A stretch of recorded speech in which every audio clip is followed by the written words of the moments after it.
Bonjour à tous, je sais que vous êtes nombreux à vous être connectés.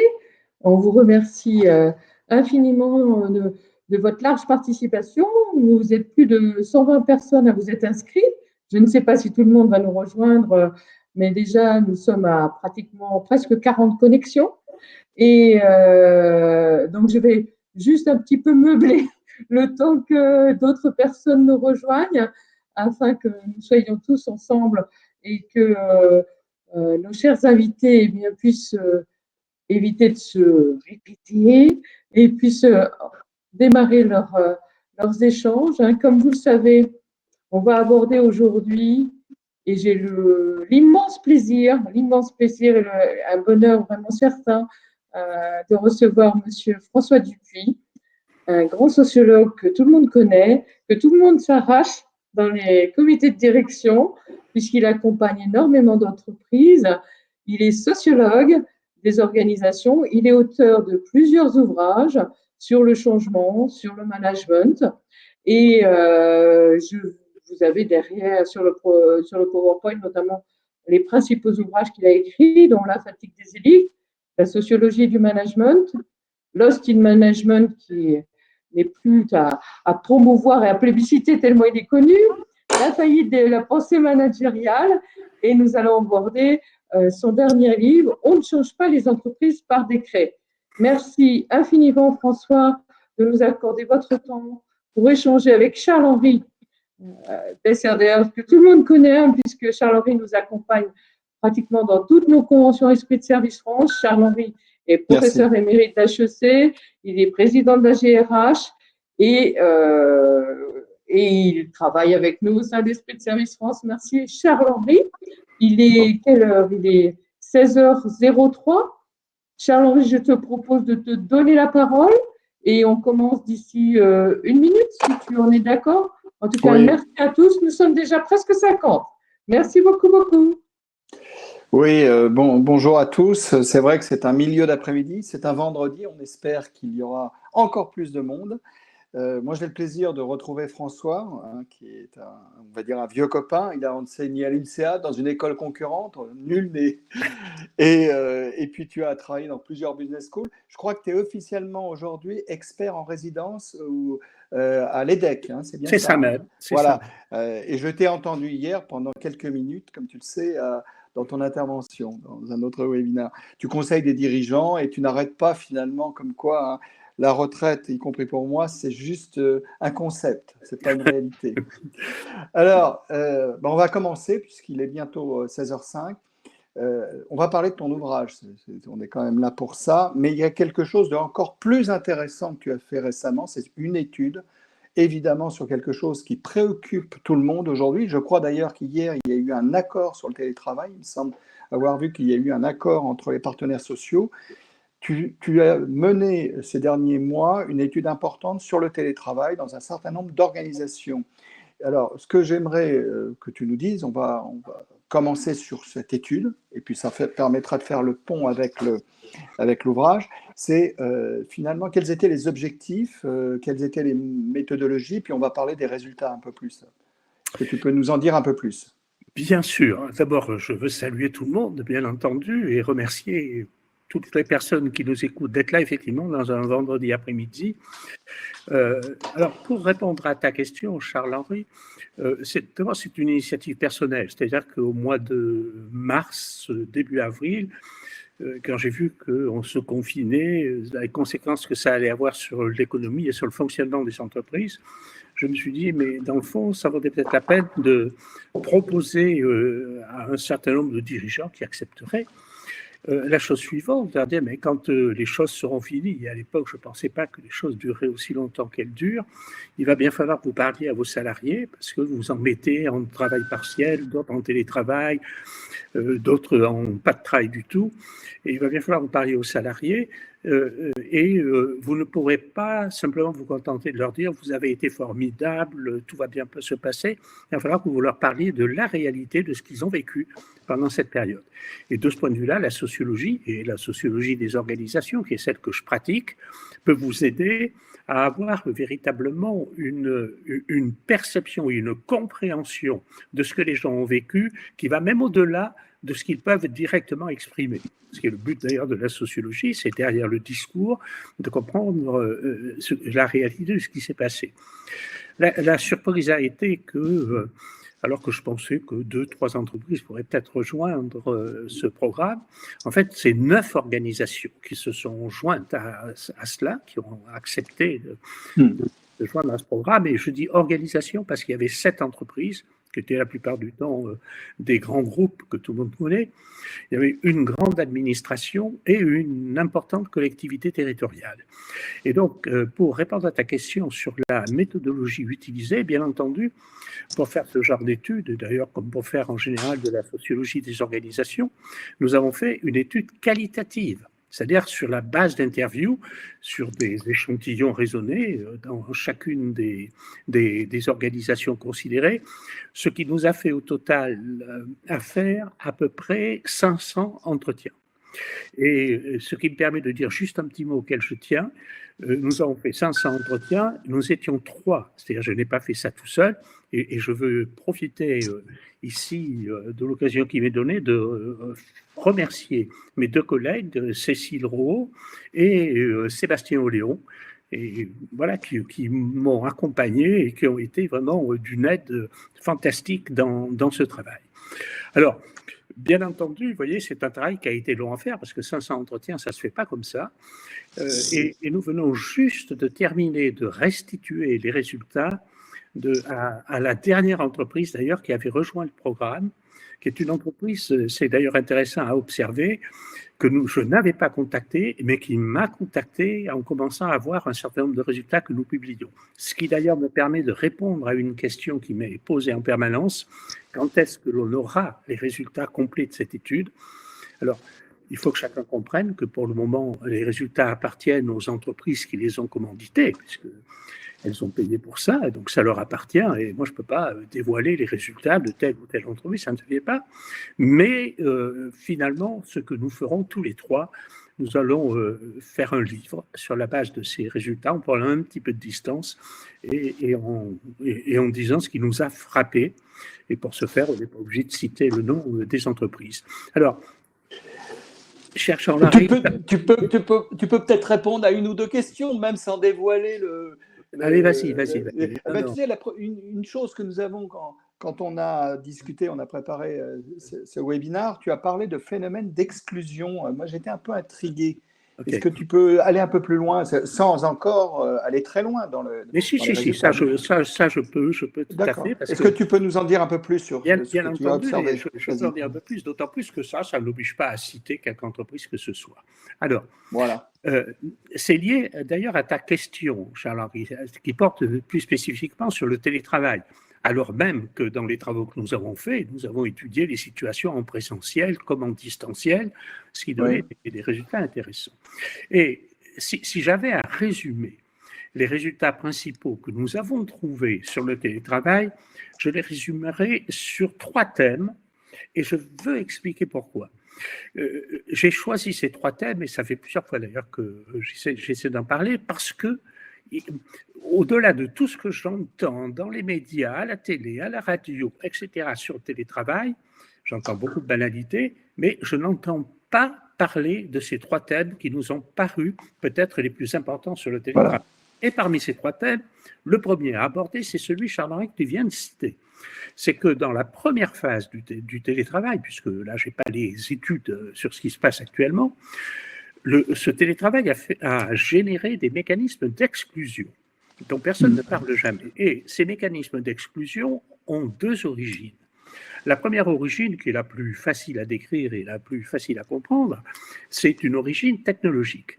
C'est-à-dire que sur les 9 organisations sur lesquelles nous avons travaillé, qu'elles aient été bien préparées ou pas bien préparées au télétravail, en tous les cas, aucune n'était en situation de connecter tous ceux qui devaient être connectés pour pouvoir continuer à travailler en télétravail. Les bandes passantes, pour utiliser cette expression, n'étaient pas suffisamment larges pour accueillir tout le monde. Et donc, ce qu'elles ont fait, parce qu'on ne voit pas bien comment elles auraient pu faire autrement d'ailleurs, ce qu'elles ont fait, c'est qu'elles ont priorisé, fait des choix sur qui devait être et qui ne devait pas être connecté. Et il faut savoir d'ailleurs que l'élargissement des bandes passantes en moyenne a pris 3 semaines. Ce qui veut dire que pendant 3 semaines, il y a des gens qui se sont retrouvés hors connexion, et certains d'entre eux sans avoir aucune possibilité de travailler, donc de facto exclus. Et du coup, ça a amené cette population-là à s'interroger sur le sens de son travail et sur la valeur de son travail par rapport à la marche quotidienne de l'entreprise. Ça, c'est un premier phénomène d'exclusion. Et d'ailleurs, nous avons noté que ces gens qui avaient été exclus au début du télétravail sont ceux qui ont été ensuite les plus réticents à retourner au travail en présentiel. D'un certain point de vue, la réponse du berger à la bergère, on pourrait le dire comme ça. Mais il y a eu un deuxième mécanisme d'exclusion, et chaque fois que j'en parle, ça me fait plaisir, parce que les gens qui ont été en situation de télétravail et qui m'écoutent, m'écrivent pour me dire « mais voilà, chez nous, ça s'est passé exactement comme ça, mais personne ne le dit jamais ». Alors, les entreprises ont mis à la disposition de leurs salariés un certain nombre de plateformes comme celles que nous utilisons aujourd'hui, mais Zoom, Teams, tout ce que vous voulez, pour les réunions qu'il fallait avoir pendant cette période de télétravail. Ce qu'elles ont fait aussi, en même temps, c'est qu'elles ont interdit d'utiliser autre chose, en disant, voilà, ça, nous avons un accord, nous utilisons cette plateforme pour nos réunions. Les salariés ont décidé que non. Et finalement, ils ont décidé, eux, de créer leur propre groupe hors ce que leur demandait l'entreprise, qui étaient des groupes dans lesquels ils se réunissaient. Et généralement, d'ailleurs, ils ont utilisé WhatsApp. Pour ça, je fais de la publicité pour WhatsApp, mais c'est comme ça qu'ils ont utilisé WhatsApp. Et ils ont créé des groupes. Mais ce qui est intéressant, c'est qu'ils ont sélectionné ceux qui pouvaient se joindre à leur groupe. C'est-à-dire que donc, ça veut dire qu'ils ont dit, telle personne, non, dans le fond, elle ne travaille pas, cette personne au bureau, on ne voit pas pourquoi on la prendrait avec nous, elle ne nous aidera pas. Et puis, ils ont dit, mais moi, je m'entends bien avec ceci, celui-là, celle-ci, etc. Et au lieu de construire des collectifs de travail, ils ont construit des collectifs affinitaires. Et c'est pas pareil d'avoir des collectifs affinitaires plutôt que des collectifs de travail. Et donc, ils en ont de facto exclu une partie de leurs collègues pour des raisons qui sont des raisons bonnes ou mauvaises, je ne vais pas me prononcer là-dessus, mais qui a consisté ensuite, là aussi, un phénomène d'exclusion. Écoute, effectivement, on a rarement lu sur toutes les analyses du télétravail, et Dieu sait qu'il y en a eu, et beaucoup, je trouve, de choses un petit peu superficielles. On a rarement vu ce type d'exclusion, et surtout la deuxième. C'est vrai que la création des groupes WhatsApp a été un phénomène. D'ailleurs, on a tous eu, pendant cette période de confinement, vous savez, toutes ces plaisanteries sur WhatsApp qui arrivaient en permanence. Alors, peut-être une dernière question sur cette étude, pour aller un peu plus sur le livre. Pourquoi certaines entreprises ont mieux réussi cette affaire du télétravail que d'autres? Est-ce que c'est lié à leur préparation? Parce que tout le monde dit que certaines entreprises étaient beaucoup plus préparées. Qu'est-ce que tu en penses? Qu'est-ce que tu as vu, toi? Alors non, je suis tout à fait d'accord avec toi, Charlie. C'est bien l'interprétation que tout le monde a donnée. Oui. Mais si je peux me permettre une petite plaisanterie, un petit peu d'humour en ce vendredi soir, tout le monde a donné d'autant plus d'explications qu'on n'avait rien étudié. Donc, c'était facile d'expliquer sans avoir étudié. Sauf que quand on étudie ce qui s'est passé, on ne tombe pas sur cette explication-là. Ce qui a fait que des entreprises ont plus ou moins souffert ou pas souffert du passage en télétravail, c'est leur mode de fonctionnement antérieur. Et on peut diviser en deux à peu près. D'abord, les entreprises que moi j'appelle dans mon jargon sociologique les bureaucraties traditionnelles. Et en sociologie, bureaucratie n'a pas de connotation péjorative. C'est-à-dire des organisations qui fonctionnent sur des rythmes bien établis, qui fonctionnent à partir de règles, de procédures, de normes, de process. avec des planifications relativement bien faites de leurs réunions et une prévisibilité sur qui participe aux réunions sur ce sujet. Ça, c'est un mode de fonctionnement qui n'est pas très perturbé par le télétravail et ça ne les a pas gênés à ces entreprises. En revanche, celles que moi j'appelle les entreprises flexibles ou souples, je ne mets pas de jugement de valeur derrière quand je dis ça. C'est-à-dire ces entreprises, ce serait par exemple les services financiers, on pourrait dire ça comme ça, ces entreprises dans lesquelles il faut réagir immédiatement à une demande du client. Il faut immédiatement résoudre une question. On ne peut pas planifier le travail. D'ailleurs, il n'y a pas beaucoup de normes qui planifient ce travail, sauf les normes légales. On se réunit spontanément quand on a besoin de le faire. On prend les gens qui sont là, on frappe au bureau pour aller voir si tel ou tel est là pour faire cette réunion, pour satisfaire la demande immédiate d'un client. Alors, ces entreprises flexibles, pour elles, le télétravail n'est pas du tout adapté à ce type de fonctionnement et on pourrait même dire que ça a constitué pour elles une sorte de régression dans la souplesse qui faisait leur succès antérieurement à ce passage en télétravail. Ça, c'est intéressant parce que c'est un peu contre-intuitif ce que tu es en train de dire là. Parce qu'on aurait imaginé que les entreprises souples qui sont dans le monde de la tech, dans le monde de la finance, etc., auraient été beaucoup plus. Vous voyez, mais cher Charles-Henri, permets-moi de te dire quelque chose. Je vais t'en dire autre chose qui est contre-intuitif.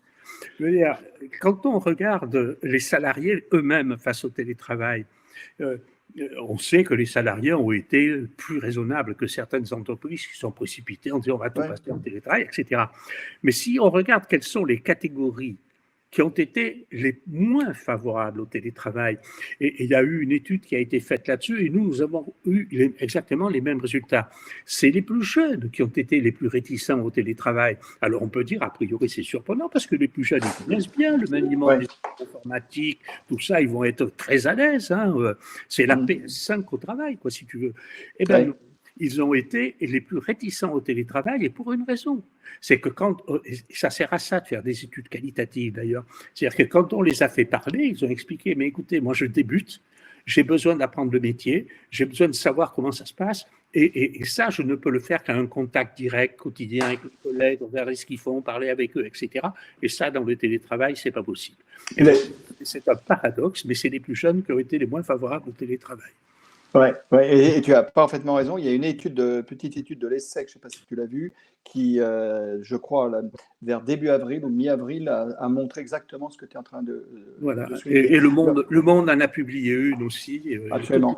D'aller dans le même sens. Dis-moi, là, j'ai juste une remarque de Philippe Parisot, qui dit 3 thèmes. Quels sont les autres? C'est vrai que tout à l'heure, tu as parlé de 3 thèmes, mais sans entrer dans le détail, il dit un peu plus loin. Oui, alors, donc, le premier, c'est les exclusions. Oui. Le deuxième, c'est à quelles entreprises ça a posé problème, etc. Et il y a le troisième thème, qui est un thème très intéressant, qui est dans cette première phase, et j'y insiste, puisque moi je ne parle que de ce que je connais, donc je ne sais pas comment se passe la deuxième phase. Dans cette première phase, on s'est posé la question de savoir qui véritablement a géré cette situation de crise. Et donc, on a répondu, mais je ne vais pas aller dans le détail, on a répondu finalement, elle a été gérée par 2 acteurs, cette crise. Ça a été un face-à-face entre les dirigeants au plus haut niveau, parce que les dirigeants, c'est eux qui ont eu à mettre en œuvre les décisions qui venaient des pouvoirs publics, qui étaient quelquefois changeantes, etc. C'était pas très facile, mais c'est eux qui ont pris ça en main.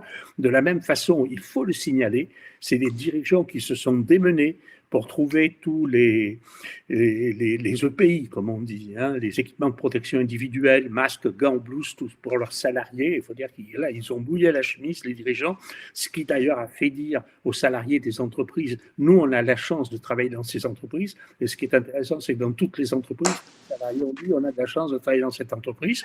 Et François, juste une petite remarque. Les DRH ont été vraiment aussi... cette fonction, elle a été au feu avec les dirigeants. Je vais y revenir. Alors, mais attends, c'est que tu me fais parler de tout à la fois. Alors, vas-y. À côté de ce rôle tenu par les dirigeants, ce qu'il faut remarquer, c'est que fondamentalement, la gestion de l'activité quotidienne et donc la poursuite de l'activité, elle a été gérée par l'encadrement de proximité. D'accord. Oui, mais c'est très intéressant à voir parce que l'encadrement de proximité dans cette affaire-là, on lui a demandé implicitement ou explicitement 2 choses. La première, c'est de gérer la continuation de l'activité au jour le jour.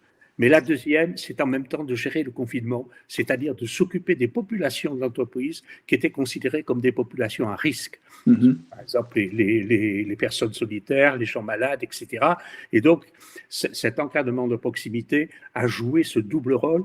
Et ce qui est très intéressant, mais je n'ai pas le temps de le développer, pour le jouer, il a pratiqué ce qu'on appelle de la désobéissance organisationnelle, parce qu'arriver à faire ce qu'ils avaient à faire était souvent contradictoire avec les procédures, les process, les normes et les règles qu'on leur aurait imposées pour arriver à faire ce qu'ils avaient à faire. Et donc, ils n'ont pas hésité à faire de la désobéissance organisationnelle et personne ne le leur a reproché, et tant mieux. Oui, tout à fait. Par rapport à...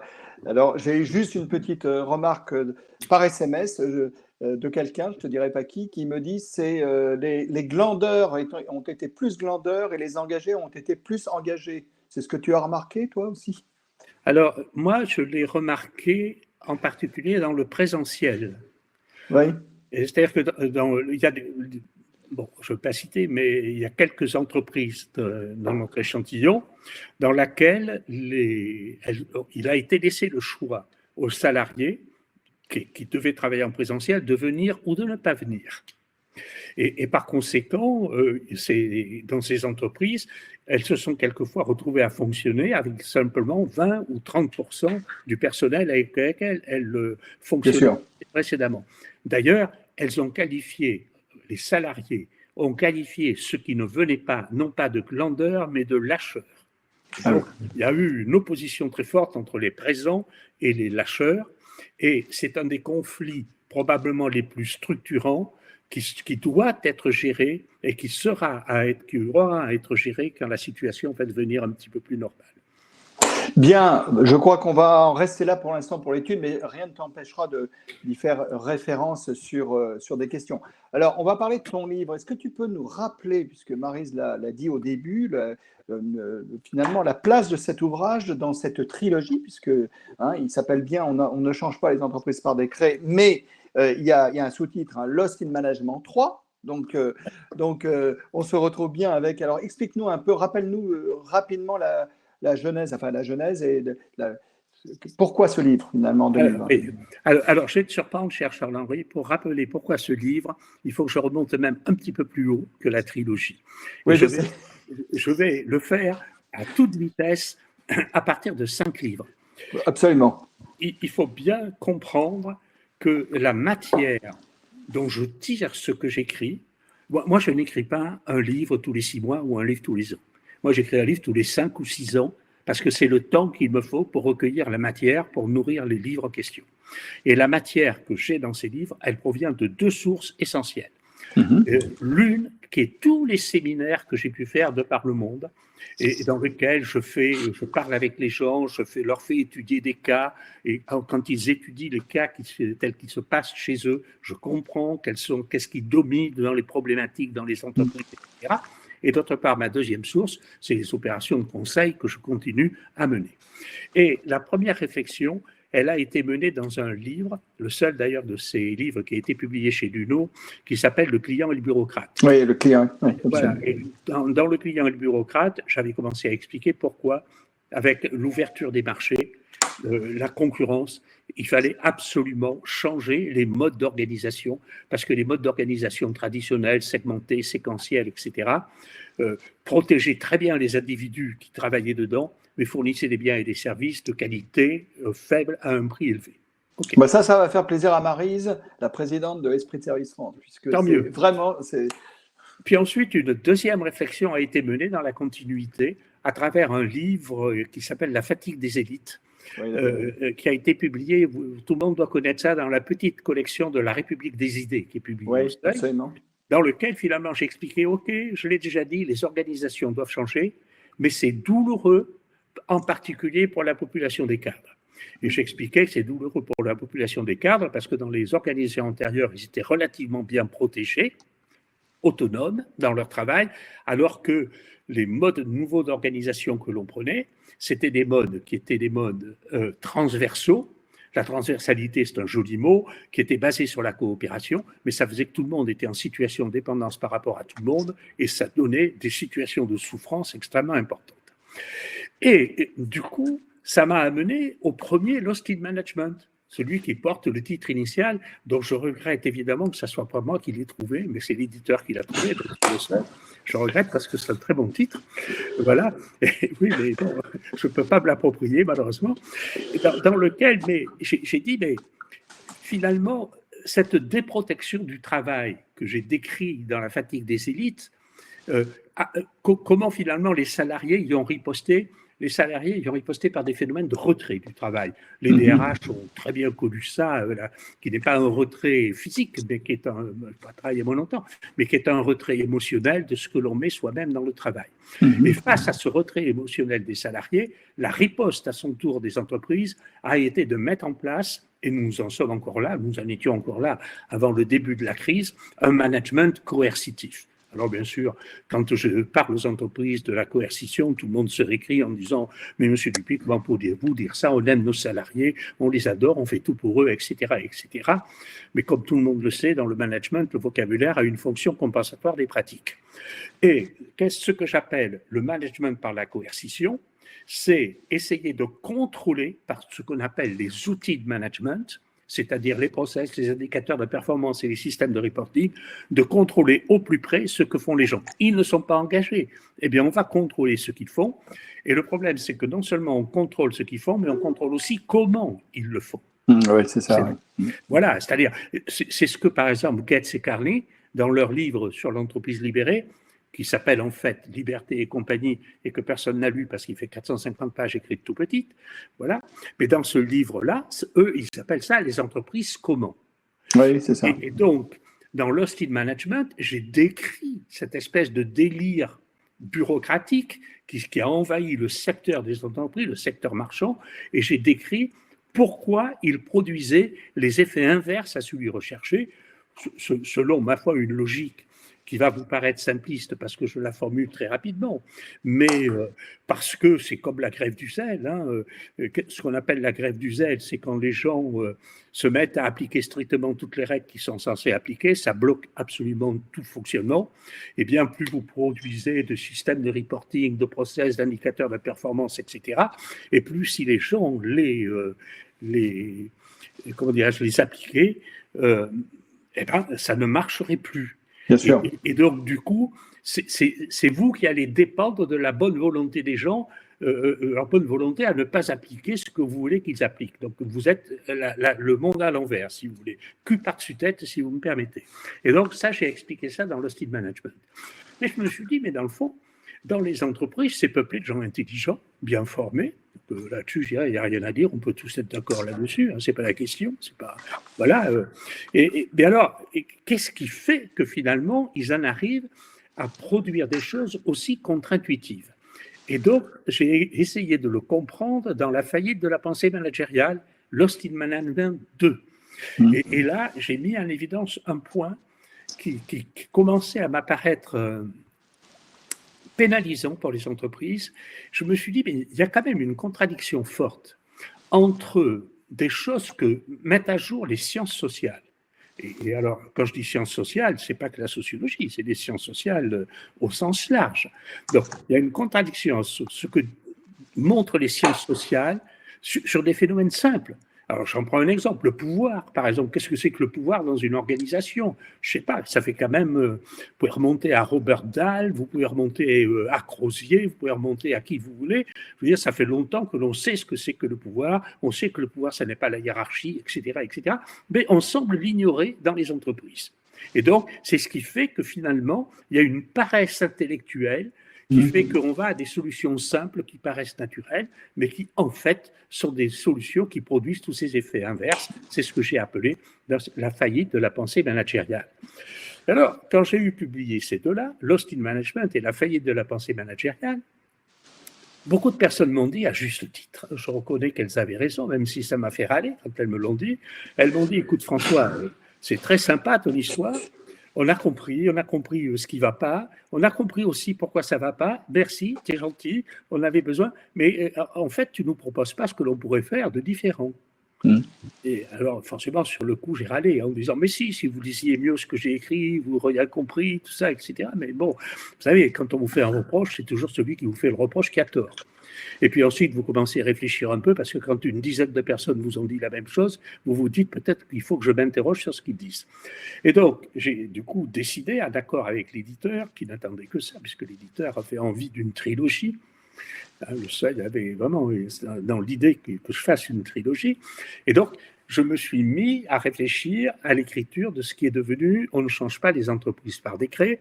Alors, je voudrais préciser, parce que quelquefois les gens disent oh, mais d'où vient ce titre? Ce titre est un hommage à quelqu'un à qui j'essaie de rendre hommage dans tous les livres que j'écris. Michel. Un hommage à Michel Crozier, Ouais. qui avait écrit en son temps On ne change pas la société par décret. Absolument.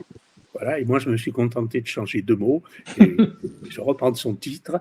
Et pourquoi j'ai fait ça? Parce que le raisonnement qu'il tenait à l'époque est exactement le raisonnement que moi je tiens sur les entreprises, et je lui dois tout à Michel Crozier. Et donc voilà, l'origine même de On ne change pas les entreprises par décret, c'est d'essayer de proposer ce que la sociologie des organisations, puisque c'est la seule chose que je connaisse, on parlait tout à l'heure des bandes passantes, moi je suis à bande passante étroite, puisque je suis centré sur la sociologie des organisations. J'ai donc essayé de montrer ce que la sociologie des organisations pouvait amener à la gestion de ces organisations. Alors, il y a déjà quelques questions dans le chat, mais peut-être des réponses rapides parce que je voudrais continuer un peu sur le contenu du livre. Nandini nous pose la question que veut dire bien formé? Les managers sont-ils si bien informés que cela? Ne pourrait-on pas dire que les managers sont lost in formation? Lost in training, alors on devrait dire. D'abord, je salue Nandini, d'abord, celle qui pose la question, on se connaît. Alors, dans le dernier chapitre du livre, j'aborde cette question de la formation. Alors, si tu me poses cette question, est-ce que les managers sont bien formés? Moi, je vais bien sûr répondre non.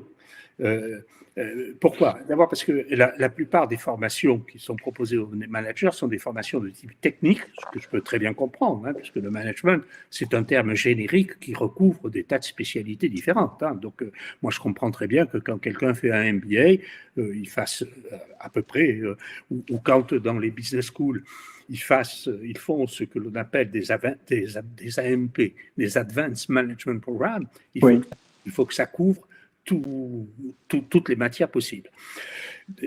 Mais ce qui me semble aujourd'hui, c'est que la formation finit par être beaucoup plus de l'information qu'elle n'est de la formation. Et pourquoi? Mais c'est parce qu'on ne consacre plus à la formation le même temps qu'on y consacrait précédemment. Or, apprendre de nouvelles façons de raisonner, parce que c'est ça que j'essaie d'expliquer, ça demande du temps. Et je vais te citer un exemple qui répondra à la question posée. Quand moi j'ai commencé à enseigner dans une institution que je ne citerai pas, qui est sur le campus de l'INSEAD, mais je ne citerai pas l'institution elle-même, pour faire dans le programme qui s'appelle le General Management Programme, pour faire expliquer aux gens comment on analyse une organisation et ce qu'on en tire, j'avais 3 jours. 3 jours, c'est déjà pas mal dans un programme. Puis ensuite, ça a été réduit à 1 jour et demi. C'est un petit peu plus difficile. Et récemment, cette même institution m'a téléphoné en me disant, voilà, on a un programme pour l'entreprise X. Est-ce que tu pourrais venir leur expliquer comment on analyse les organisations? Tu disposeras à peu près de 90 minutes. Voilà. Donc, on saucissonne la formation et faire changer les gens de raisonnement ou leur apprendre à raisonner différemment qu'ils le faisaient précédemment en 90 minutes. Donc voilà, c'est quelque chose qui ne fonctionne pas bien et je crois que je suis d'accord avec Nandini pour dire lost in formation pour une bonne partie. Bon, bah, écoute, ça va être peut-être… Charles-Henri, je ne t'entends plus. Vous m'entendez plus? Passe au téléphone. Allô? Est-ce que vous m'entendez, Maryse? Moi, je t'entends très bien, Charles-Henri. Tu m'entends? Je t'entends. Charles-Henri? Moi, je t'entends très bien. Ça y est, je t'entends. Tu m'entends, là? Oui, vas-y. Oui, mais les réseaux sont quelquefois un peu instables. Non, je disais que peut-être dans l'auditoire, je ne sais pas s'il est là, mais il y a l'ancien dirigeant d'une grande école de gestion que je connais bien, et qui m'avait dit qu'il serait peut-être présent. Donc, il va être intéressé par cette dernière remarque. Alors, moi, j'ai une question. Je le salue d'ailleurs. Alors, j'ai une question de Johan qui nous dit, on change dans le livre, vous terminez par 2 pistes d'espoir, un changement de paradigme dans la gestion des communs et des raisons d'être. Moi, j'aimerais bien qu'on garde cette question pour la fin, parce que j'aimerais bien qu'on vienne un peu au séquencement du livre, et tu parles effectivement, tu as la défense de la théorie de l'action. Et ce que je voudrais, tu dis qu'il faut avoir une théorie de l'action, et tu parles de 3 phases: d'acquisition de connaissances, de prise de décision et de mise en œuvre. Est-ce que tu peux nous développer un petit peu, s'il te plaît? Oui, alors, d'abord, théorie de l'action, ce que je veux dire, c'est il faut avoir un cadre conceptuel qui englobe autant que faire se peut les différentes phases d'un processus de changement, par exemple. Hein. Oui. Mais surtout, si tu veux, ce que j'essaye de dire, c'est que, je l'avais déjà dit d'ailleurs dans La faillite de la pensée managériale, il y a 2 types de connaissances. Il y a ce qu'on appelle la connaissance ordinaire, qui est celle que nous avons tous comme ça, parce qu'on vit tous dans des univers et on passe pas notre vie à analyser les univers dans lesquels on est, heureusement. Hein. Et puis, il y a ce qu'on appelle la connaissance élaborée. C'est-à-dire qu'à un moment donné, on utilise une méthodologie, un appareil conceptuel, éventuellement des outils, pour arriver à décrypter de façon un petit peu plus perfectionnée l'univers sur lequel on a à agir. Et donc, c'est le début du livre dans lequel je dis il n'y a pas d'action sans connaissance. Voilà. On pourrait le formuler autrement en disant, mais dans le fond, si vous vous lancez dans l'action sans connaissance, c'est un petit peu comme si vous tiriez à pile ou face ce que vous allez faire. Voilà. Vous avez une chance de réussir et puis vous avez une chance de louper aussi. Et donc, je cite d'ailleurs, je démarre le livre par un cas. Et moi, je travaille beaucoup avec les cas, je l'ai expliqué tout à l'heure. C'est une entreprise dans laquelle j'étais intervenu une première fois et où les gens qui voulaient introduire un changement fondamental m'avaient demandé de faire un diagnostic préalable et d'essayer de prévoir ce que l'on allait toucher en faisant ce changement. Ça a permis de le mener à bien à peu près comme il faut. Et puis dans la même entreprise où un changement fondamental a été introduit, déjà en effet le diagnostic après, mais comme il n'y avait pas eu d'analyse préalable, le diagnostic qui m'a demandé après, c'était de comprendre pourquoi ça ne marchait pas. Voilà. Okay. Et je me souviens. Tu te souviens? Okay. Oui, tout à fait. D'accord. Ok. Bon, bref, toujours est-il que je me suis dit, mais c'est pas suffisant de dire ça. Et donc, moi, j'ai dit, et voilà, je vais consacrer 3 chapitres. Je vais consacrer 2 ou 3 chapitres à dire aux gens, voilà comment on constitue de la connaissance. Et dans le fond, Charles-Henri, puisque nous sommes collègues, toi et moi, ben, j'ai repris l'essentiel du cours que je fais lorsque j'enseigne l'analyse stratégique des organisations, puisque ça s'appelle comme ça, et je l'ai mis noir sur blanc, j'ai développé les concepts, qui sont les concepts de base, mais encore une fois, je les ai développés comme je l'ai fait en enseignement, c'est-à-dire en sortant tout jargon que la sociologie, comme toute autre discipline, contient, et en le formulant en termes simples et clairs, sans jamais céder quoi que ce soit sur le fond. Je prends un exemple précis. Tu vois, en sociologie des organisations, on va parler de la rationalité limitée. Si tu dis aux gens la rationalité limitée, concept que l'on doit à Marsh et Simon dans leur livre, oui, bien sûr. Personne ne comprend. Moi, je dis les acteurs sont intelligents. C'est la même chose, mais j'explique ce que ça veut dire l'intelligence de l'acteur et à quoi ça sert, etc. Et donc, j'ai donné et les concepts de base et j'ai traduit ensuite ces concepts en outils, en disant, genre, voilà, vous pouvez traduire ces concepts, ce cadre conceptuel en outil et utiliser ces outils. Et tu peux nous donner un exemple très concret d'outil, là, rapide? Non, mais alors je vais prendre un seul exemple. Oui, un seul. Celui-là, tout le monde le connaît. J'ai par exemple montré ce qu'est un sociogramme. Oui. Tout le monde sait ce que c'est, je pense, hein, un sociogramme, il me semble. Et j'ai montré comment ça s'utilise, un sociogramme, ce que l'on peut en tirer. Voilà. Et ensuite, bon, il y a un outil que j'ai moi-même élaboré qui s'appelle la grille d'analyse stratégique. Mais enfin, voilà, j'ai traduit ça en outil en insistant quand même auprès des lecteurs sur le fait que ce qui est important, parce que tout le monde est toujours séduit par les outils, ce qui est important, c'est le raisonnement. Ce n'est pas les outils. Le plus important, c'est d'avoir bien compris le raisonnement. Et j'ai ajouté un chapitre, et j'en remercie Herbert Simon d'ailleurs, dans lequel j'ai dit, mais il y a une façon de constituer la connaissance qu'il ne faut pas négliger, qui est l'intuition, l'appel à l'intuition. Ah ben, c'était ma question, là. Ah bon, d'accord. Voilà, non, mais vas-y, l'intuition. Alors d'accord, ben oui, mais ça ne m'étonne pas que ça soit ta question. Alors, excusez-moi de faire un peu le pédant, je suis parti du très bon article d'Herbert Simon sur l'intuition, et j'ai développé, hein, j'ai pris un cas qui est un cas formidable, que j'aime beaucoup, d'une entreprise que je ne citerai pas, mais dans lequel le créateur a eu une intuition au sens de Simon. Ce qu'il appelle une intuition, c'est à la fois observer ce que l'on a autour de soi, et petit à petit essayer d'en tirer un certain nombre de conclusions qui sont des conclusions non partisanes. On va le formuler comme ça. Et donc, l'intuition, ça n'a rien à voir avec le coup de génie que l'on a, c'est pas ça.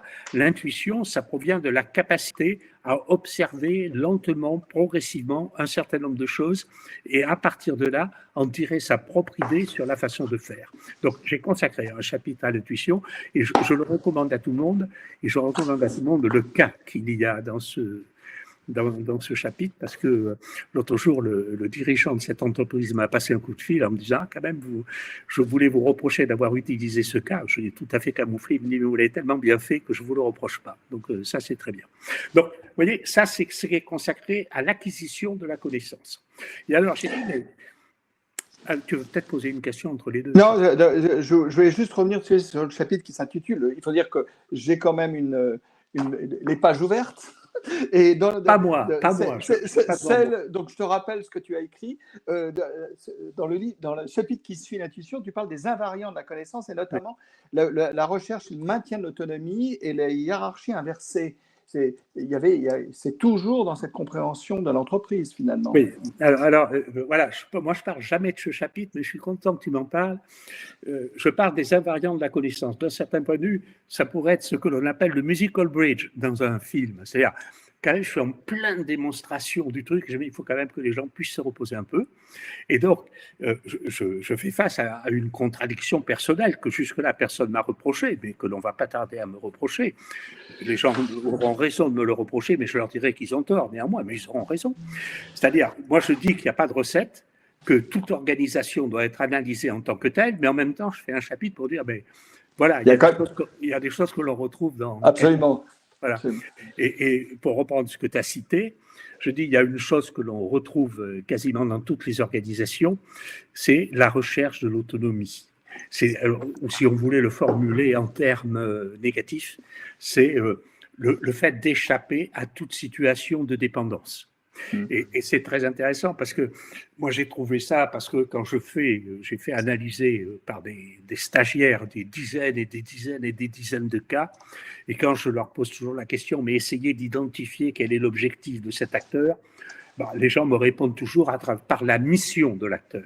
Ils confondent la mission de l'acteur avec son objectif concret dans le système dans lequel il se trouve. Et qu'en creusant, 4 fois sur 5, on trouvait que l'objectif de l'acteur, c'était la préservation ou la conquête de son autonomie. Donc ça, je dis, c'est un invariable de la connaissance. De la même façon que tu as parlé des hiérarchies inversées, c'est ce que je disais tout à l'heure, finalement. Plus on produit de règles, de procédures, de tout ce que tu veux, et plus on se met en situation de dépendance de ceux qui sont chargés de les appliquer, parce que s'ils les appliquaient, ça ne marcherait pas.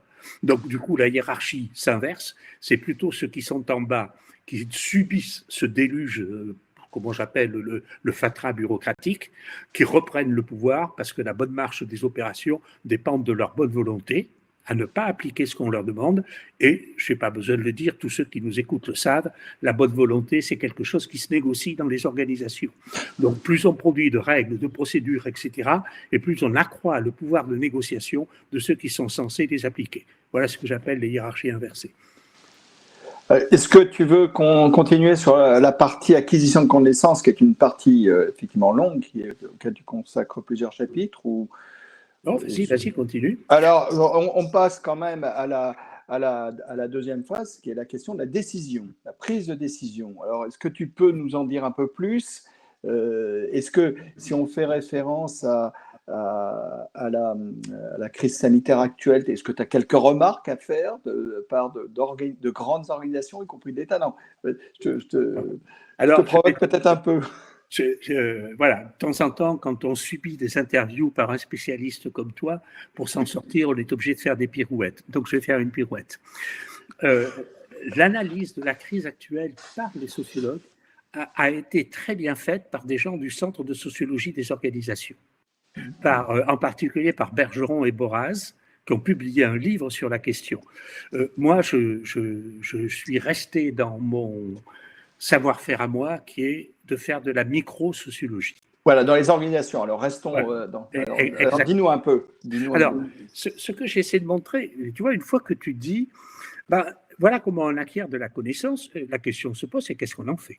Exact. Alors, moi, j'essaie d'expliquer, vous allez voir, ça va vous permettre d'abord de comprendre sur quoi vous pouvez jouer pour changer une organisation. Dire ça suppose d'avoir bien compris quelque chose que j'avais expliqué dans le livre précédent, c'est ce qu'est une organisation. Et c'est d'ailleurs très curieux, tu vois, parce que je me souviens, moi, qu'en 1977, c'est-à-dire c'est pas hier, était paru dans une revue américaine qui s'appelle Business Horizon, était paru un article qui s'intitulait Structure is not organization. La structure, c'est pas l'organisation. Et on est obligé de le répéter éternellement. Donc, j'explique bien qu'une organisation, c'est pas une structure. Une organisation, c'est pas un ensemble de règles et de procédures. Une organisation, c'est fait de ce que font les gens. Voilà. Et du coup, c'est ce qui rend le changement difficile. Parce que si une organisation, c'est fait de ce que font les gens, changer une organisation, ça ne consiste pas à changer les structures, ça consiste à changer ce que font les gens. Et changer ce que font les gens, c'est quand même beaucoup plus difficile que changer les structures. Donc, si on veut changer ce que font les gens, la première chose, c'est de comprendre pourquoi ils font ce qu'ils font. D'où la nécessité de faire appel à la connaissance. À la connaissance, oui. À la connaissance. Et en partant de ce concept auquel je faisais référence tout à l'heure, qui est les acteurs sont intelligents. Alors, qu'est-ce que ça veut dire qu'ils sont intelligents? Parce que quelquefois, quand je dis ça, on me regarde d'un mauvais œil, puisque certains d'entre nous ont le sentiment qu'ils sont entourés par des imbéciles. Alors, ils ne comprennent pas que moi je dise que les acteurs sont intelligents. J'emploie intelligent au sens sociologique du terme. Je veux dire par là que tous les acteurs, quels qu'ils soient, les jeunes, les vieux, les grands, les petits, les gros, les mecs, les hommes et les femmes, peu importe, ils sont intelligents parce qu'ils sont toujours capables de trouver une solution, ce qu'ils font, qui est cohérente avec le contexte dans lequel on les habille. C'est ça, l'intelligence de l'acteur. Tu sais, et il y en a certains qui m'écoutent qui vont sourire parce que c'est un exemple que j'ai souvent pris. Je pense à Olivier, tiens, que je vois ici, qui m'a entendu raconter ça plusieurs fois. Je dis toujours, écoutez, prenez un exemple simple. Si votre gosse vous ramène une très mauvaise note de l'école et que vous lui donnez une gifle, le lendemain, il ne vous donnera pas ses notes. Hein, c'est comme ça. Mais s'il ne vous donne pas ses notes, c'est parce qu'il est intelligent. Ce n'est pas parce qu'il est bête. La preuve, c'est que si vous lui tapez dessus et que malgré tout, il continue à vous dire ses notes, vous allez vous inquiéter pour lui. Donc, ce que je vais dire, c'est que pour le gosse, ne pas donner ses notes parce qu'il sait qu'il va être battu, c'est ce qu'on appelle une solution rationnelle. Il est intelligent, il a trouvé une solution qui est cohérente avec le contexte que j'ai moi-même créé. Donc, je me dis, mais à partir du moment où, par l'acquisition de la connaissance, j'ai compris pourquoi les acteurs font ce qu'ils font, je vais me dire, tiens, c'est intéressant, quels éléments du contexte dans lequel se trouvent ces acteurs je vais prendre en compte et sur lesquels je vais pouvoir jouer, qui vont me permettre du coup, parce que l'acteur est intelligent, l'amener à changer de comportement. Donc, vous voyez, on a là une utilisation extrêmement positive de l'intelligence de l'acteur, parce que tu vois, je vais manier un petit paradoxe, cher Charles-Henri. Dans le management ordinaire, l'intelligence de l'acteur est un problème. C'est un problème. On rêverait plutôt de piloter des gens qui seraient bêtes. Et alors, comme l'intelligence de l'acteur, c'est un problème, c'est pour ça qu'on produit des process, des normes et des procédures pour essayer de réduire l'aléa de l'intelligence de l'acteur. Moi, je le prends dans l'autre sens. Et je dis, on va l'utiliser, l'intelligence de l'acteur, et on va s'en féliciter. Et après, en plus, figure-toi qu'il y a des gens qui disent, mais toi, quand même, tu es pessimiste. C'est quand même curieux parce que moi, je base tout sur l'intelligence de l'acteur et on me dit que je suis pessimiste. C'est vous dire à quel point c'est un problème, l'intelligence de l'acteur. Et alors, du coup, je dis, Si je suis capable, parce que j'ai construit de la connaissance, de raisonner sur l'élément de contexte sur lequel je peux agir pour changer le comportement de l'acteur, eh bien, je peux faire petit à petit évoluer les comportements que je souhaite faire évoluer. Et comme l'organisation, c'est fait de ce que font les gens, si j'arrive à faire ainsi évoluer le comportement des acteurs, j'arriverai du coup à changer mon organisation. Le problème qui se pose et la difficulté, c'est que les organisations, c'est des univers complexes. Et ce que je veux dire par là, c'est que les décisions que je vais prendre vont avoir des effets induits. C'est-à-dire que, certes, je vais peut-être changer le comportement de cette catégorie d'acteurs dont je souhaitais changer le comportement, mais du coup, je vais avoir des effets sur d'autres catégories d'acteurs. Eh bien, la connaissance telle que je propose de la construire, c'est-à-dire la connaissance systémique, elle permet d'anticiper au mieux les effets induits que je vais produire. Mais il faut se faire aucune illusion là-dessus. Les acteurs sont suffisamment intelligents pour toujours trouver des adaptations nouvelles et toujours nouvelles à ce que vous avez essayé de faire à partir de la compréhension que vous avez eue de ce qu'ils font et du jeu que vous avez fait sur les leviers pour changer leur comportement. Alors, juste, je regarde le chat tout en t'écoutant attentivement. Tu vois, je suis capable de faire un homme qui est capable de faire deux choses en même temps. Alors, je vois Mira qui dit changement de comportement si l'acteur en perçoit un bénéfice. C'est un petit peu ce que tu viens de dire, que je veux dire en d'autres termes. C'est dit autrement. Changement de comportement. Changement de comportement si l'acteur en perçoit un bénéfice. Ah, oui, si on veut d'ailleurs, je le formulerai moi pas tout à fait dans ces termes-là, oui, mais bien sûr. Je suis prêt à y adhérer. C'est-à-dire, l'acteur, encore une fois, il est dans un contexte, quel qu'il soit. D'ailleurs, tu me parlais tout à l'heure des RH. Les RH sont les principaux, les systèmes de gestion des ressources humaines sont les principaux éléments du contexte des acteurs. Hein. Généralement, on peut le dire. Mais je veux dire, l'acteur, tu le mets dans un contexte, eh bien, il va trouver ce qui est pour lui la moins mauvaise solution dans bien ce sûr. contexte. Donc, comment je fais bien adapter? Donc, dans ce cas-là, effectivement, c'est ce que la personne qui a posé la question appelle le bénéfice. Tout à fait. J'ai trouvé une solution qui me convient, ou du moins qui me convient mieux que tout autre, dans le contexte nouveau dans lequel on vient de me mettre. Oui, il y a un mot assez long de Florence Désert, que je connais par ailleurs, qui dit tout à fait d'accord sur l'intelligence de l'acteur, c'est fondamental. Tous les acteurs sont intelligents, mais il est important que les objectifs poursuivis soient partagés. Vous ne parlez jamais d'acteurs fondamentaux en France. Attendez, c'est en train de monter. Les syndicats, donc dans certains secteurs, c'est un travail à temps plein d'essayer de se faire rencontrer ces intelligences. L'énergie que dépensent beaucoup de managers français des secteurs concernés est indescriptible. Qu'est-ce que tu dis de ces acteurs que sont les syndicats? D'abord, j'en dis la même chose que les autres, mais ça, la personne qui a posé la question a compris, c'est des acteurs intelligents. Le problème que tu as avec les syndicats, c'est ce qui est ici, les objectifs soient partagés. Non, moi je ne connais pas d'organisation dans lesquelles tout le monde partage les mêmes objectifs. C'est un peu une vue idyllique, mais quand même une vue de l'esprit. Donc, ce que je peux essayer de faire, c'est, quels que soient les objectifs des acteurs, essayer de faire qu'ils aillent dans le sens, pas les objectifs, mais le comportement des acteurs aille dans le sens dans lequel je souhaiterais qu'ils aillent. Je vais le reformuler autrement. La meilleure définition que j'ai jamais trouvée du management, je n'ai jamais trouvé de meilleure, même si celle-là est simple, le management, ça consiste à ce que les gens fassent ce que l'on souhaiterait qu'ils fassent. Ouais. Enfin, c'est une définition simple du management. La question, c'est comment on fait pour que les gens fassent ce que l'on souhaiterait qu'ils fassent. Bien. Donc, à un moment donné, j'ai expliqué comment. J'ai expliqué comment on pouvait jouer sur les leviers. Maintenant, tu as des syndicats. Les syndicats, ils ont des objectifs qui leur sont propres. Ouais. Et tu ne peux pas penser que le syndicat a forcément des objectifs, sauf dans des situations exceptionnelles. Et ce qui est d'ailleurs intéressant à dire, c'est que dans la crise que nous vivons, on a identifié dans certaines entreprises des objectifs partagés entre les syndicats et les dirigeants de ces entreprises. Mais oui, c'est ce qui est ressorti de pas mal de cas. Voilà, exactement. Mais ça aussi, nous, on l'a trouvé.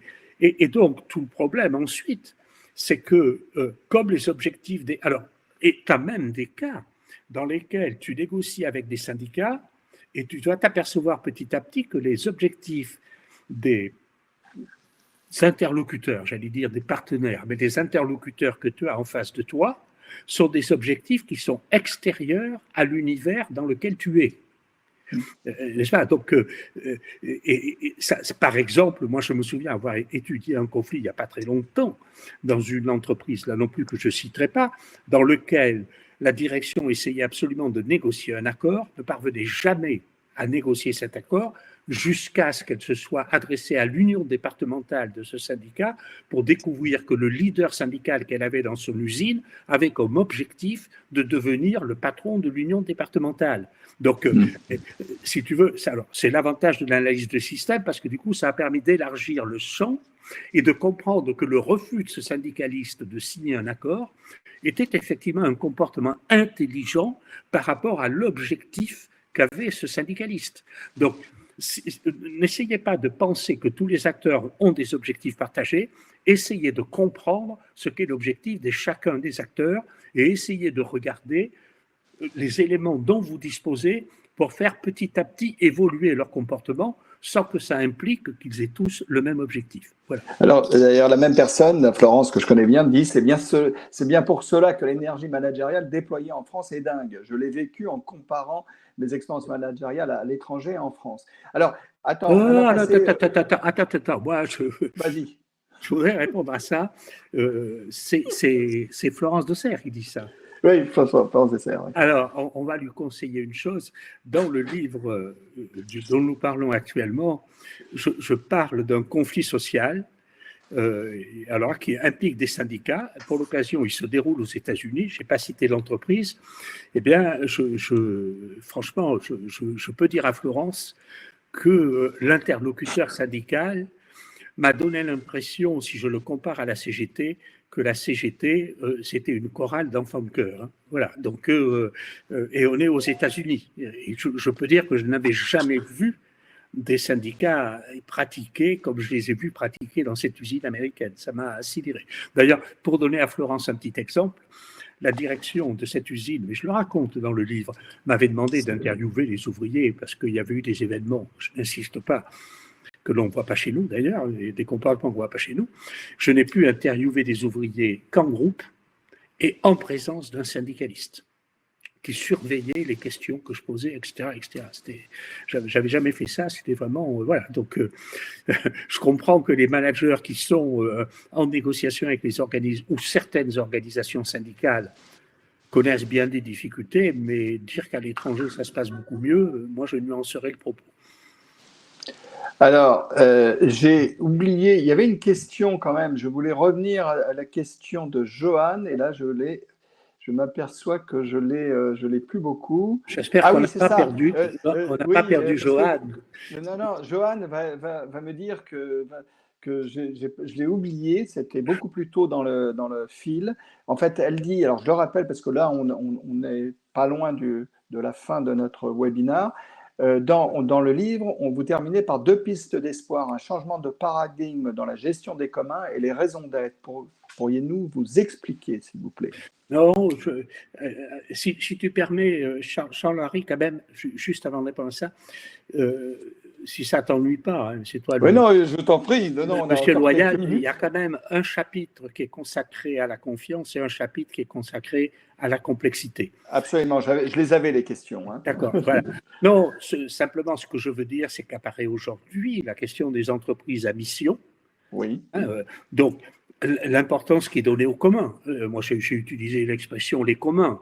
Et que quand même, je me suis appuyé d'ailleurs sur un article là-dessus, il me semble qu'aujourd'hui, il y a une prise de conscience de plus en plus forte de la nécessité qu'a l'entreprise de tenir compte de l'environnement dans lequel elle se trouve et des conséquences de ce qu'elle fait sur l'environnement. L'environnement étant vu au sens large, pas simplement le réchauffement climatique, mais sur l'environnement dans lequel elle se trouve, qu'il s'agisse d'un environnement local ou d'un environnement global. Et je signale simplement que cette prise en compte du bien commun, dans les entreprises, me semble être un facteur d'espoir pour l'avenir. Voilà, c'est ce que je dis. Alors, revenons quand même, effectivement, tu le dis, ces 2 chapitres vers la fin du livre sur la confiance et la question de la complexité. Hein. Donc, pourquoi tu as fait un chapitre totalement dédié à la confiance et ensuite le chapitre suivant à la question de la complexité? Parce que j'avais déjà abordé cette question de la confiance dans le livre précédent. Oui. Mais ce que j'ai voulu montrer, c'est ce que, dans le droit fil de ce livre, c'est ce que la sociologie des organisations apporte à cette question de la confiance. Pourquoi ? Parce que, dans le fond, si tu lis les ouvrages de management un peu à la mode, si je peux utiliser cette expression qui, dans mon esprit, n'a rien de dévalorisant. Je veux dire, par exemple, le livre que j'ai cité tout à l'heure d'Isaac Getz, par exemple. Je ne sais pas, je pourrais citer Frédéric Laloux, par exemple aussi. Voilà. Si tu regardes ce genre de livre, beaucoup de choses sont basées sur la confiance, en disant, mais il faut faire confiance. Et moi, je veux attirer l'attention sur le fait qu'il ne faut pas avoir une conception naïve de la confiance et que c'est dur, la confiance dans les organisations. Et du coup, j'essaie d'expliquer quelles sont les conditions organisationnelles qui permettent de nouer des relations de confiance. Et là, je distingue 2 situations. Je distingue la situation, comment un manager peut-il capter la confiance de ses collaborateurs? Alors, il y a beaucoup de réponses qui circulent sur la question. Moi, j'essaie d'en donner une qui est issue de la sociologie. La base d'une relation de confiance, c'est la prévisibilité des comportements. Alors, je vais essayer quand même de le dire en 2 mots, même si on n'a plus beaucoup de temps, tu as raison de me le rappeler. C'est-à-dire qu'on ne peut pas faire confiance à des gens qui sont imprévisibles. Et on s'en rend bien compte. Si tu as un manager, quand tu lui poses une question un jour, il répond A, tu lui poses la même question le deuxième jour, il répond B, puis C, etc. Il devient, pour utiliser ce mot, erratique pour les gens et on ne peut pas lui faire confiance. Ce qui veut dire que je vais renverser la proposition pour que des collaborateurs puissent faire confiance à un manager, il faut que ce manager renonce à l'incertitude de son comportement. Et d'ailleurs, je voudrais faire remarquer à tous ceux qui nous font l'honneur de nous écouter ce soir que renoncer à l'incertitude de son comportement, c'est ce que les philosophes appellent l'éthique. L'éthique, ça n'est pas ne pas piquer dans la caisse. L'éthique, c'est avoir un comportement prévisible, c'est avoir renoncé à l'incertitude de son comportement. Alors, on pourrait me dire, très bien, parfait, j'ai compris, dès demain matin, pas demain puisqu'on est samedi, mais dès lundi matin, je renonce à l'incertitude de mon comportement. Non, non, pas du tout. Pas du tout. Pourquoi ? Parce que la sociologie, qui n'est jamais en mal d'une complexité supplémentaire, nous explique qu'une partie du pouvoir que l'on détient dans une organisation tient à l'incertitude de son comportement. Ouais. Pour ceux qui auraient un doute sur ce que je viens de dire, je me permets de les renvoyer à ce livre qui est pour moi capital, qui est le phénomène bureaucratique de Michel Crozier. Absolument. Voilà, je les renvoie au chapitre dans lequel Michel Crozier étudie le fonctionnement des ateliers de ce qui s'appelait à l'époque la CETA, et il nous montrera très bien comment l'acteur qui a du pouvoir parce que son comportement est incertain. Et donc, si tu dis d'un côté, pour capter la confiance des gens, il faut renoncer à l'incertitude de son comportement, mais qu'en même temps, une partie du pouvoir, et c'est utile d'en avoir, tient à l'incertitude, ça veut dire que le manager est dans une situation complexe dans laquelle il doit arbitrer lui-même. Et moi, je n'ai pas de conseil à lui donner sur la façon d'arbitrer entre la part d'incertitude à laquelle il renonce et l'incertitude qu'il garde pour conserver du pouvoir. Donc, de ce point de vue-là, capter la confiance de ses collaborateurs est extrêmement difficile. Maintenant, deuxième dimension que je voudrais signaler sur la confiance. Et donc, c'est pour ça que j'ai fait tout un chapitre sur la question. Absolument. Et de dire, et qu'en est-il de la confiance au sein d'un groupe de travail ? Et là aussi, je dis, dans le fond, ce qui va permettre à un groupe de travail de fonctionner collectivement avec au moins le minimum de confiance nécessaire pour parvenir aux résultats recherchés, là aussi, ça tient à la réduction de l'incertitude des comportements de chacun des membres du groupe de travail. Et comment on obtient la réduction de cette incertitude? C'est en laissant les acteurs eux-mêmes, membres de ce groupe de travail, définir entre eux les règles du jeu. Ce que j'appelle les règles du jeu, ça n'a rien à voir avec les règles écrites dont je parlais tout à l'heure. Ce que j'appelle les règles du jeu, c'est essentiellement définir ce qui est acceptable et ce qui n'est pas acceptable pendant les périodes où on doit travailler ensemble. Et si ces règles du jeu ont été définies par les acteurs eux-mêmes, elles ont donc un degré d'acceptabilité bien supérieur que si c'est le chef qui les a définies. Et par conséquent, à l'intérieur de ces règles, on a accru la prévisibilité du comportement de chacun. Donc, voilà pourquoi j'ai cherché à consacrer un chapitre à la confiance qui est directement tiré de l'approche sociologique. Juste une petite remarque de Nandini qui te titille un peu. Elle te dit, peut-on renoncer à l'incertitude de son comportement dans un monde de plus en plus VUCA, quoi, incertain, on va dire, pour faire simple. Là, voilà, mais à nouveau, je lui dirais à Nandini, elle pose au micro-sociologue une question de macro-sociologie. Pour ceux qui ne savent pas, le VUCA word, hein, alors ça, c'est bien sûr. Le VUCA word, hein, volatility, uncertainty, complexity, et c'est quoi le A déjà? C'est ambiguïté. Ambiguity, voilà, exactement. Ambiguity. Bah, voilà. J'ai envie de dire à Nandini, bien sûr que je comprends ce qu'elle veut dire, c'est-à-dire que dans le monde qui est aussi incertain que celui dans lequel on est, garder du pouvoir, c'est quelque chose d'absolument essentiel. Mais moi, je me situais à un autre niveau peut-être plus opérationnel, qui est de dire, mais ma foi, au quotidien, il faut que je pilote une équipe, je suis le manager, c'est moi qui dois la piloter, et là, quand même, je ne peux pas me permettre de la piloter en étant complètement incertain, parce que si je la pilote en étant complètement incertain, ils ne me feront pas confiance. Et le jour où, justement, pour atteindre ce que je veux atteindre, j'ai besoin de leur confiance, je ne l'aurai pas. Voilà, c'est ce que je veux dire. D'accord. Un mot sur la complexité, et puis ce que je voudrais, c'est que, puisque nous sommes quand même dans la convention de Esprit de Service France, c'est que tu as fait ce livre, tu le citais tout à l'heure, Le client et le bureaucrate, et 25 ans après, etc. Quel est l'impact sur la qualité de service? Puisque, en fait, ce que fait Esprit de Service France, c'est effectivement de développer l'esprit de service, de renforcer, par exemple, l'accueil, un des enjeux importants. Nous l'espérons, nous aurons des Jeux Olympiques en 2024 en France, et c'est de renforcer cette qualité perçue de service. Est-ce que tu peux répondre? Alors, complexité, qualité de service, je sais, j'ai mélangé un peu les thèmes, mais on est bientôt à la fin de notre webinaire. C'est ça. Je te remercie d'ailleurs parce que ça fait longtemps, cher Charles-Henri, que je n'avais pas couru un marathon. Je te remercie de m'avoir fait courir ce soir. Bien. Alors, d'abord sur la complexité. Ce que moi, j'ai cherché à m'élever contre les gens qui disent, faut faire simple. Jusqu'à cette espèce de slogan américain, KISS. Keep it simple, stupid. Oui. Je ne sais pas, stupide certainement, mais simple, j'en sais rien. Et donc, dans le livre, j'ai dit, attention, il y a plusieurs formes de complexité.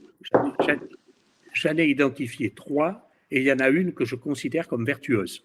Alors, les 2 complexités qui ne sont pas vertueuses, c'est la complexité structurelle, c'est-à-dire multiplier les strates, les niveaux, etc., le double matriciel, le triple matriciel, le quadruple matriciel, tout ce que tu veux. Ça complique les choses et ça a une vertu pour un certain nombre de personnes. Je n'ai pas le temps de le raconter, mais on avait fait des études sur qui est-ce qui trouve les hiérarchies pesantes. Et plus la hiérarchie est complexe, et moins les gens la trouvent pesante, parce que ça leur ouvre des marges de jeu tout à fait considérables. Bien.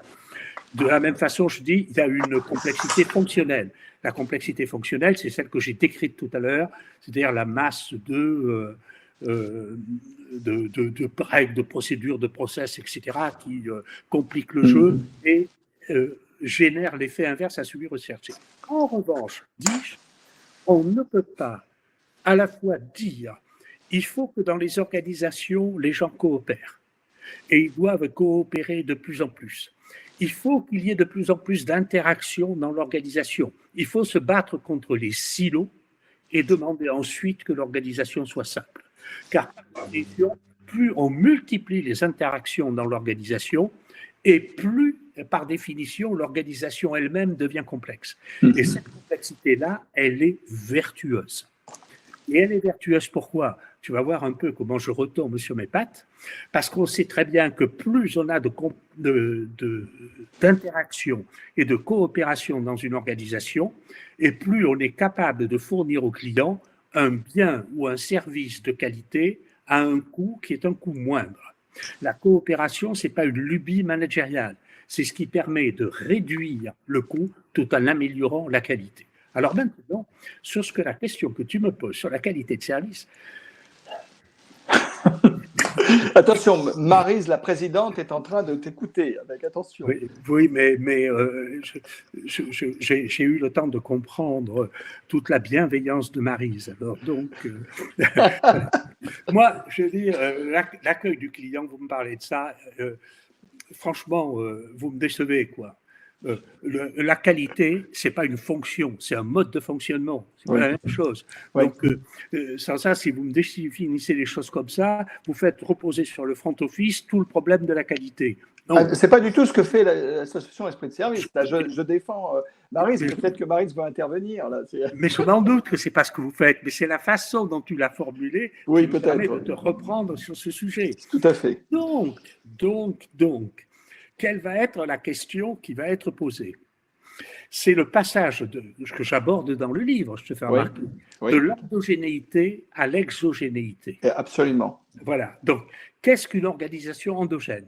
C'est une organisation dans laquelle les modes de fonctionnement sont en priorité tournés vers le bien-être des membres de l'organisation et non pas vers les nécessités de son environnement. L'exemple type que l'on aurait, je vais me faire assassiner, mais j'ai l'habitude, je critique moi-même le monde d'où je viens, c'est dans l'éducation nationale par exemple, où l'attente du client, c'est l'enseignement, mais plus les gens sont qualifiés, moins ils enseignent. Et pourquoi? Parce que toute l'organisation fonctionne au profit de ceux qui sont à l'intérieur de l'organisation. Donc, c'est ça. L'inverse de la qualité de service. Bien. Une fois que j'ai dit ça, qu'est-ce que c'est qu'une organisation exogène? C'est une organisation qui va partir de ce qu'elle a compris de l'attente des clients. Et encore une fois, c'est quelque chose que j'explique dans ce livre. J'explique le fait que écouter, et donc dans le cas que tu me proposes, écouter ses clients, ça n'est pas simplement leur demander ce qu'ils veulent, c'est le leur dire. Alors, chaque fois que je dis ça, tout le monde me dit « Ouais, vous êtes un manipulatoire ». Non, ce n'est pas une question de manipulation. Je veux dire que le client, comme chacun d'entre nous d'ailleurs, ne sait pas forcément ce qu'il veut. Et c'est parce qu'on l'écoute, au sens vrai du terme, à partir de ce qu'il dit, à partir de ses pratiques, etc., que l'on reconstitue quel est son besoin réel. Et d'ailleurs, si on va le voir en lui disant « mais je vous ai écouté, voilà ce que je crois comprendre de ce que vous souhaitez », alors là, le client va vous dire « ah, merci, ça m'aide beaucoup ». Si vous contentez de lui répéter « ah ben vous m'avez dit que vous voulez ça », ben il va vous dire « je le sais, puisque c'est moi qui vous l'ai dit ». Donc franchement, votre valeur ajoutée est nulle si vous faites ça. Et à partir du moment où vous avez compris ce que demande le client, ce qu'il attend, la question qui vous est posée, c'est comment vous allez bâtir une organisation, c'est-à-dire des modes de fonctionnement, c'est-à-dire des interactions entre les acteurs, c'est-à-dire des comportements d'acteurs qui, in fine, vont vous donner la qualité de service telle qu'elle a été demandée par le client. Donc là, la qualité de service, c'est un mode de fonctionnement, ce n'est pas simplement une fonction, et en particulier, ce n'est pas principalement la fonction du front office. Et on va terminer, parce que là, il est quasiment l'heure. Ce que tu as dit tout à l'heure sur la confiance, évidemment, alimente la qualité de service sur les deux dimensions que tu as évoquées. Bien sûr. Voilà. Bon, écoute, Maryse, tu veux peut-être dire un mot de conclusion? Le contrat est rempli, il est 17h14. En tout cas, merci beaucoup, Monsieur Dupuis, Charles-Henri. Je crois que tout le monde était ravi de vous entendre et a eu beaucoup de plaisir à partager tout ça. Et j'ai particulièrement apprécié les derniers propos, bien évidemment, puisque c'est notre travail au quotidien d'essayer de simplifier au maximum les organisations pour qu'elles soient au plus proches des clients et qu'elles répondent de manière la plus précise possible aux attentes des clients et qu'elles soient au service de leurs clients comme les organisations, pour nous, au sein d'Esprit de Service France, les organisations doivent être au service des clients, au service de leurs parties prenantes, au service de leurs collaborateurs, au service de leurs managers. Et je pense que ça, c'est une dimension essentielle pour demain. On est souvent très accaparé par, comme vous le disiez, si justement des processus et des process qui nous empêchent de retrouver le plaisir d'être dans la relation avec l'autre et de trouver les solutions avec l'autre. Voilà, je vais m'arrêter là pour la conclusion, François. Merci infiniment à tous ceux qui nous ont écoutés. Merci François, on aura l'occasion de vous retrouver prochainement pour le prochain webinaire qui aura lieu le 17 décembre avec Aline Swarneck et Nandi Nicolas. Donc, si vous voulez nous écouter, François, n'hésitez pas, ce sera un grand plaisir Je de vous avoir aussi. Merci infiniment. En tout cas, mille merci à tous et à très vite. Et merci beaucoup, Charles-Henri. Tu as été formidable comme d'habitude. Ouais, on compte sur toi pour nos prochaines interventions. Donc, prochainement, 17 décembre. Et puis la grande convention en physique. Donc, vous êtes invité, François, en physique au CNOSF le 12 février. Le CNOSF est réservé, le Comité national olympique et sportif français est réservé. Et comme vous savez, j'ai hâte de vous retrouver tous physiquement parce que la relation, elle est émotionnellement importante d'être partagée physiquement et pas derrière que des écrans où on peut cacher ses yeux, on peut cacher ses sourires. Et le plus important, c'est de savoir retrouver le plaisir d'être ensemble. Ouais. D'ailleurs, François, juste pour terminer, le petit papier que je sors sur le télétravail lundi s'intitule « Le télétravail en question, la revanche de la relation humaine ». Ah, très bien. D'accord. Très joli, très joli. Voilà. Ils me veulent toujours mes conclusions. Ils me veulent toujours mes conclusions. Voilà, il sort dans la revue Entreprise à carrière. Donc, voilà. Bon, en tout cas, merci beaucoup, c'était super. Vous voyez, et merci à toute l'équipe Esprit de Service France pour avoir travaillé sur tous ces sujets. Et très vite, prochainement, eh bien, Aline et Nandini auront le plaisir d'échanger avec vous. Puis François, vous êtes le bienvenu. Charles-Henri, bien sûr, tu seras des nôtres, comme d'habitude. À très vite. Et elles étaient toutes les deux là, d'accord. Elles étaient toutes les deux là, exactement. À très bientôt. Merci encore 1000 fois, François. Au revoir. Au revoir à tous.